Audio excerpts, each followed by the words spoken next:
వాటిని ఇంకొక గిన్నెలోకి పిండుకొని మీల్ మేకర్స్ని వేరే బౌల్లోకి వేసుకోవాలి. మొత్తం మీల్ మేకర్స్ని వేరే బౌల్లోకి వేసుకోవాలి పిండుకొని.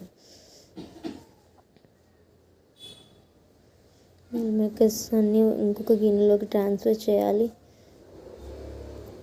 తర్వాత ఆ గిన్నెలో కొంచెం 1 టేబుల్ స్పూన్ పసుపు, రుచికి సరిపడా ఉప్పు, 1 టేబుల్ స్పూన్ ఉప్పు, 1 టేబుల్ స్పూన్ పసుపు, 1 టేబుల్ స్పూన్ కారం వేసి బాగా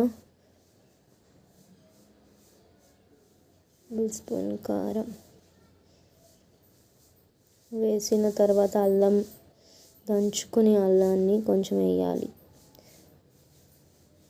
ఆ బౌల్లో ఉన్న మీల్ మేకర్స్కి పట్టించాలి. అన్ని గరం మసాలా, చాట్ పౌడర్ కూడా కొంచెం వేయాలి.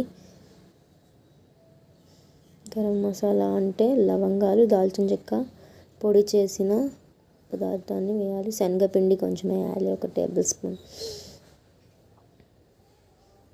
స్పూన్ శనగపిండి. తర్వాత మొత్తాన్ని కలిపేసుకుని బాండీలో ఆయిల్ పెట్టి వేయించాలి.